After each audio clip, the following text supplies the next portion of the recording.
Eh bien, bonjour à tous et à toutes, c'est Monsieur Kazitra et on se retrouve sur comment optimiser sa carte graphique proprement.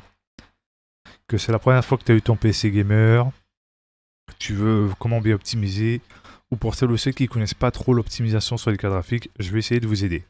Premièrement, vous allez dans Menu Démarrer, vous cherchez NVIDIA Control Panel. Si vous ne le trouvez pas, vous tapez simplement Panel et vous trouvez NVIDIA Control Panel. Une fois que c'est fait, vous allez atterrir en premier lieu dans Changer la résolution. Très important de mettre la bonne résolution de votre écran pour pas avoir des déformations de résolution, parce que si vous mettez une petite résolution, et ben ça va faire une petite taille de résolution, donc ça fera dégueulasse. Donc mettez le maximum en termes de résolution que votre écran peut aller, donc le natif. Dans la fréquence de rafraîchissement, mettez le maximum. Attention, l'œil humain ne peut pas faire la différence pour celles ou ceux qui ont des écrans à 200 ou à 300. Ça sert à rien de prendre des écrans à 200 à 300, car l'œil humain ne pourra pas faire la différence. Par contre, 144 Hz et 165 Hz, c'est très bien pour jouer, pour la compétition, etc. Pas besoin de prendre plus. C'est plus côté gadget, plus côté bling bling, ça sert à rien. Dans 3, donc appliquer les paramètres suivants. Évidemment, cocher et utiliser les paramètres de couleur NVIDIA. Vérifier que c'est en place complète. Et appliquer. Dans régler les paramètres des couleurs du bureau, vous avez bien évidemment la luminosité, contraste, gamma. Je déconseille de trifouiller le gamma parce que vous allez faire des couleurs délavées.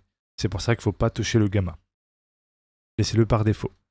Si vous voulez vraiment modifier la couleur, à la rigueur, vous mettez un plus dans les modifications d'éclat numérique. Entre 55, 54, 53%, tout dépend justement selon le type d'écran que vous avez et selon votre goût.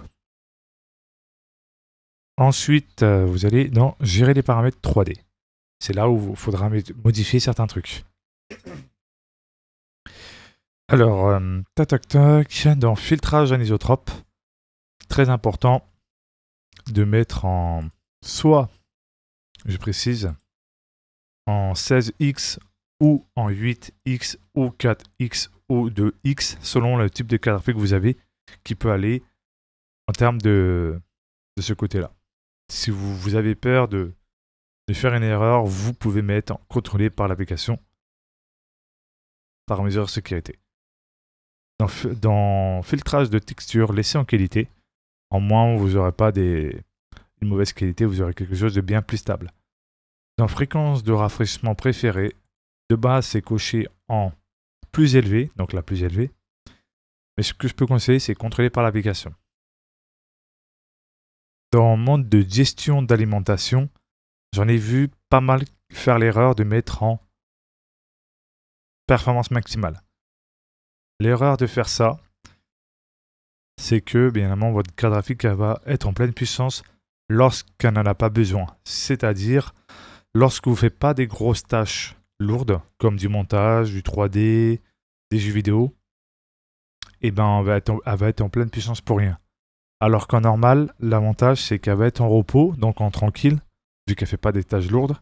Et si par exemple, vous lancez du montage ou du 3D ou soit du jeu vidéo, là, bien évidemment, ça va se lancer en mode performance, automatiquement, naturellement, sans besoin d'aller directement en mode performance dans les paramètres. Donc, je déconseille de privilégier les performances maximales. Le mode normal, c'est le plus meilleur en termes d'équilibre. Et ça se met automatiquement selon vraiment si elle a besoin de se mettre en mode performance. Vraiment. C'est important. C'est pas le but d'avoir meilleur taux d'FPS, mais d'avoir meilleur équilibre entre FPS et qualité.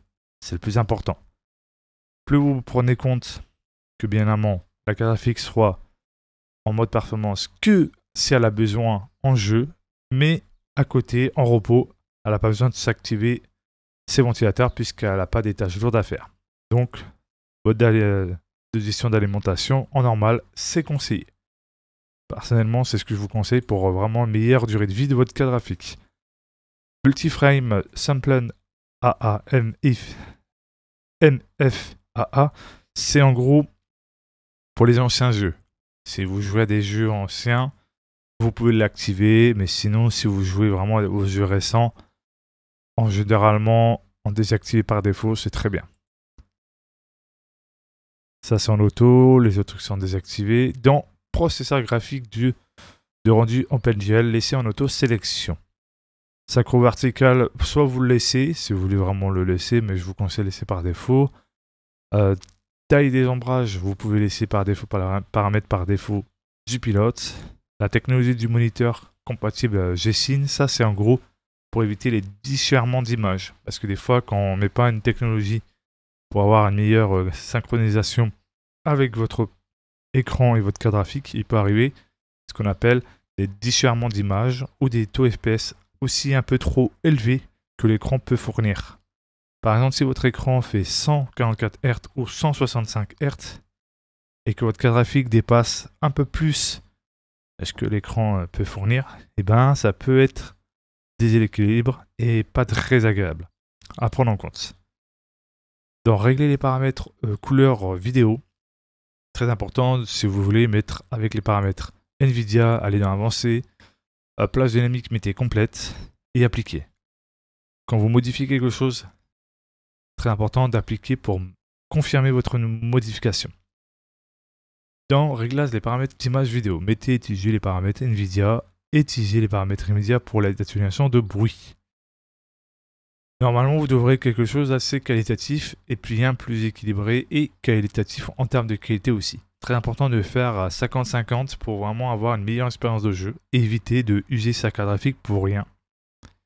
C'est pour ça que je préfère vraiment bien argumenter, bien expliquer, parce que je sais qu'il y en a beaucoup qui vont se laisser avoir par des personnes qui vont me dire « Ouais, tu vas avoir tout d'FPS en plus, faut arrêter de jouer le marchand de sommeil ou je ne sais quoi ».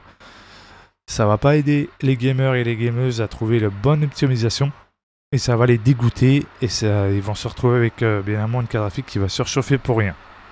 Très important, laisser la gestion d'alimentation en normal et quand les robots, vous en faites pas, c'est normal parce qu'elle n'a pas besoin de mettre sa pleine puissance puisqu'elle ne gère pas des grosses tâches lourdes.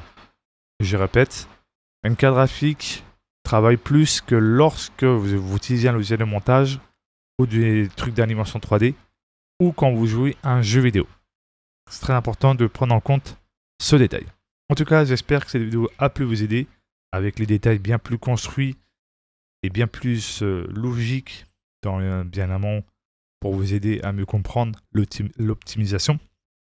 Et le plus important, c'est surtout aussi de se renseigner au maximum et de ne pas se perdre dans des vidéos où les gens vont croire que ça va vous aider alors que non en fait. Soyons honnêtes et passionnés du vidéo et surtout aidons ceux qui ont besoin d'apprendre, que ce soit des nouveaux, des nouvelles dans le gaming. Si on peut les aider, ça leur fera énormément plaisir. C'est ça la passion. En tout cas, si ça vous a plu, n'oubliez pas de vous abonner, de mettre un pouce bleu, d'activer la cloche de notification et de partager. C'était Monsieur Kazetra. Ciao, bye bye.